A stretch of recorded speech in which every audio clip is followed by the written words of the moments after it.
was movement at the station, for the word had passed around that the colt from Old Regret had got away, and had joined the wild bush horses. He was worth £1,000, so all the cracks had gathered to the fray. All the tried and noted riders from the stations near and far had mustered at the homestead overnight, for the bushmen love hard riding where the wild bush horses are, and the stock horse snuffs the battle with delight. There was Harrison, who made his pile when Pardon won the cup, the old man with his hair as white as snow. But few could ride beside him when his blood was fairly up. He would go wherever horse and man could go. And Clancy of the Overflow came down to lend a hand. No better horseman ever held the reins, for never horse could throw him while in the saddle's girths would stand. He learnt to ride while droving on the plains. And one was there, a stripling, on a small and weedy beast. He was something like a racehorse undersized, with a touch of Timor pony, 3-part thoroughbred at least, and such as are by mountain horsemen prized. He was hard and tough and wiry, just the sort that won't say die.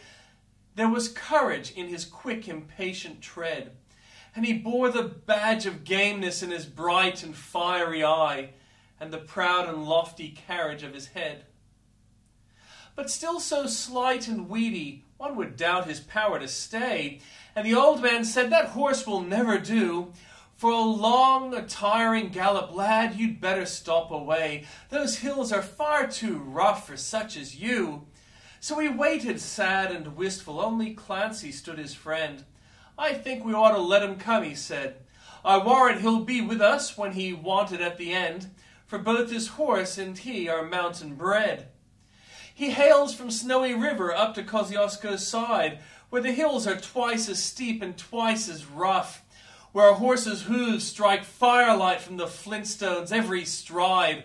The man that holds his own is good enough.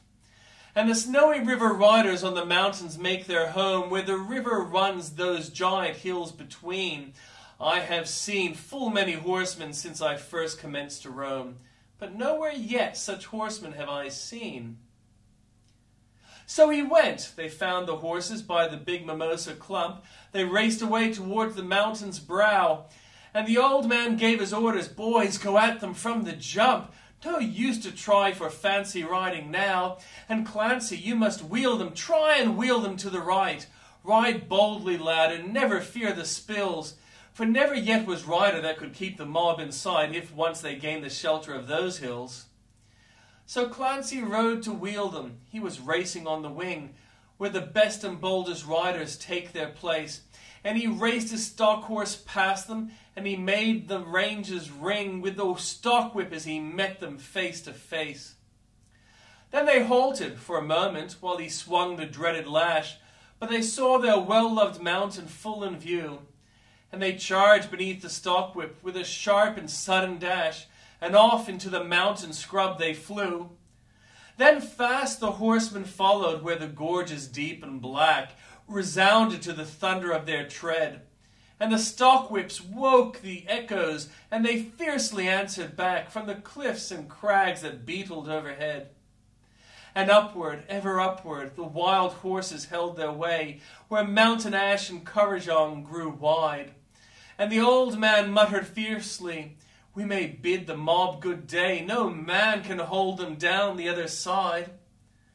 When they reached the mountain summit, even Clancy took a pull. It well might make the boldest hold their breath. The wild hop scrub grew thickly, and the hidden ground was full of wombat holes, and any slip was death.